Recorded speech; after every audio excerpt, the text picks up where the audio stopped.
जहां एक और पूरा देश और पूरी दुनिया सनातन धर्म के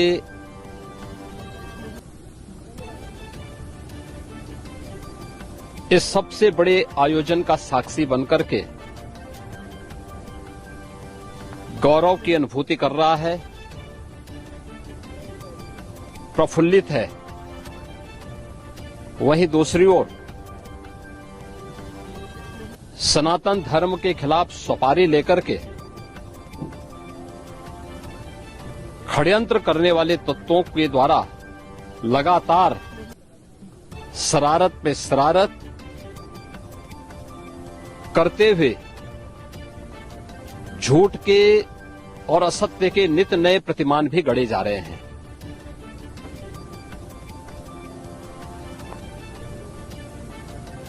भारत के संसदीय लोकतंत्र की सबसे और सर्वोच्च संस्था देश की संसद में कांग्रेस अध्यक्ष श्री मल्लिकार्जुन खड़गे और समाजवादी पार्टी के अध्यक्ष श्री अखिलेश यादव का वक्तव्य इस ओर सबका ध्यान आकर्षित करता है। ये दोनों वक्तव्य न केवल इनके सनातन धर्म विरोधी चरित्र को उजागर कराता है, बल्कि इनकी उस गिद्ध दृष्टि की ओर भी सबका ध्यान आकर्षित करता है, जो लगातार इस महाकुंभ के खिलाफ पहले दिन से दुष्प्रचार कर रहे हैं। इनका ये बयान न केवल सनातन धर्म पर प्रहार है, बल्कि निंदनीय भी है और शर्मनाक भी। कांग्रेस अध्यक्ष का यह कहना कि प्रयागराज कुंभ में मौनी अमावस्या के दिन हजारों लोग मर गए, हमें अफसोस होता है। एक इतना वरिष्ठ नेता, कांग्रेस देश की जो सबसे पुरानी पार्टी है, उसके अध्यक्ष से अपेक्षा की जाती है कि वो एक मर्यादित बयान देश की संसद में रखें, और इतना गुमराह करने वाला बयान, झूठ पे झूठ, ऐसे ही समाजवादी पार्टी के अध्यक्ष का बयान, एक प्रतिस्पर्धा दोनों दलों में है, कौन कितना सनातन विरोधी वक्तव्य दे सके। ये कहना कि कोई आंकड़े नहीं दिए गए, यहां से प्रशासन से जो बयान जो आंकड़े दिए गए, उन आंकड़ों को मैंने भी सबके सामने रखा। घटना दुखद थी, हर व्यक्ति दुखित था, और जितने क्विक रिस्पांस से मेला प्रशासन, police, NDRF, SDRF, civil defence, इन सब ने मिलकर के घायलों को हॉस्पिटल पहुंचाने का काम किया, अपने आप में एक मिसाल है। करोड़ों लोग प्रयागराज में उस दिन उपस्थित थे। ये दोनों दल चाहते थे और सनातन धर्म विरोधी चाहते थे कि बड़ा हादसा हो जाए। हमारी पहली प्राथमिकता थी कि किसी भी स्थिति में इसको हम जीरो हादसे तक लेके जाएं, लेकिन दुर्भाग्यपूर्ण तरीके से घटना घटित हुई। लेकिन जितने क्विक रिस्पांस से प्रशासन ने और सभी संबंधित संस्थाओं ने कार्य लेकर के उन्हें हॉस्पिटलाइज किया, उसमें कुछ लोग उस हादसे के शिकार हुए, वह दुखद है। उन सभी परिवारों के प्रति हम लोगों ने अपनी संवेदना भी व्यक्त की और उसके लिए कुछ आर्थिक मुआवजा भी घोषित किया। यद्यपि किसी व्यक्ति की कमी मुआवजे से नहीं हो सकती, लेकिन तब भी हम लोगों ने एक प्रयास किया, घायलों का प्रॉपर उपचार कराया। वे सभी घायल आज भी कुछ प्रयागराज मेडिकल कॉलेज में हैं, बाकी अपने परिवार के सदस्यों के साथ चले गए हैं मैंने भी, मेरे साथ मेरे मंत्रियों ने भी, प्रशासन ने भी, प्रदेश के मुख्य सचिव ने भी, प्रदेश के डीजीपी ने भी उन सभी लोगों से मुलाकात की थी।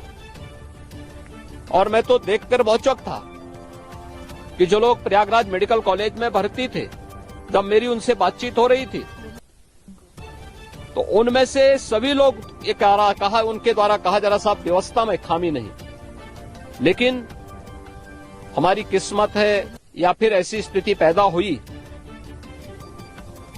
और उनके सभी पहलुओं को लेकर के सरकार भी जांच करा रही है और उसके लिए एक न्यायिक कमीशन भी हमने तत्काल गठित किया। लेकिन हमारी पहली प्राथमिकता थी कि जो ये लगभग 8 से 9 करोड़ लोग प्रयागराज में उपस्थित हैं, इन्हें सुरक्षित उनके घरों के लिए वापस भेजना।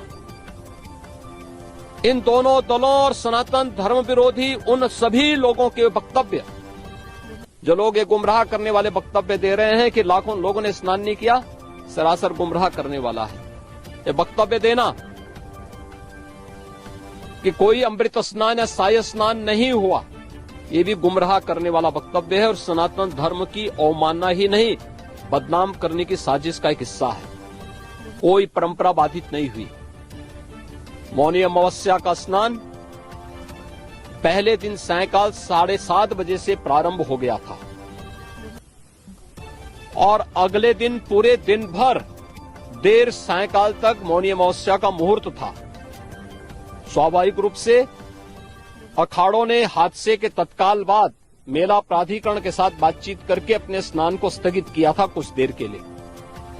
और फिर जब मेरी उनसे बातचीत हुई, दोपहर के बाद सभी अखाड़े और पूज्य संत से सभी स्नान भी हुए। इस महाकुंभ में 3 अमृत स्नान थे, मकर संक्रांति, मौनी अमावस्या और बसंत पंचमी। इन तीनों में अमृत स्नान हुए, जिसमें सभी अखाड़े भागीदार बने। पौष पूर्णिमा से आयोजन प्रारंभ हुआ। समाजवादी पार्टी के अध्यक्ष का यह वक्तव्य भी कि सरकार ने 100 करोड़ की घोषणा की थी, मुझे लगता है कि उनको बयान थोड़ा पढ़ना चाहिए। ये लोग 12 बजे सो करके उठने वाले लोग हैं। कार्यालय स्टाफ जिस प्रकार का इन्हें नोट बना करके देता है, ये उस प्रकार का वक्तव्य बना करके सामने प्रस्तुत करते हैं और फिर उसके अनुसार उसको लीडर के रूप में नहीं बल्कि एक रीडर के रूप में सबके सामने उस वक्तव्य को पढ़ करके अपनी जगहसाई करते हैं और राजनेताओं की भी जगहसाई करते हैं। यही स्थिति मैंने बार बार कहा कि महाकुंभ में 40 से 45 करोड़ श्रद्धालु इस पूरे महाकुंभ के आयोजन में भागीदार बनेंगे। और मुझे बताते हुए ये भी प्रसन्नता है कि पिछले 22 दिन के अंदर इस महाकुंभ में 38 करोड़ श्रद्धालु अब तक यहां आ चुके हैं। अगले 22-23 दिन तक यह आयोजन और चलेगा। इन 22 दिनों के अंदर भी श्रद्धालुओं के आने की पूरी वो है। आज भी आप देख रहे होंगे, कल बसंत पंचमी अंतिम अमृत स्नान संपन्न हुआ। माघी पूर्णिमा 12 फरवरी को और महाशिवरात्रि 26 फरवरी को होगा। करोड़ों की संख्या में देश और दुनिया का हर श्रद्धालु आना चाहता है।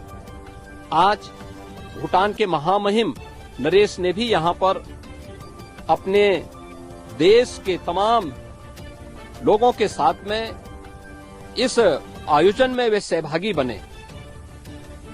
पूरी दुनिया आ रही है, लेकिन इन दलों ने जिन्होंने सनातन धर्म के खिलाफ सफारी लेकर के एक षड्यंत्र करने में लिप्त हैं, इनका षड्यंत्र कामयाब नहीं होगा।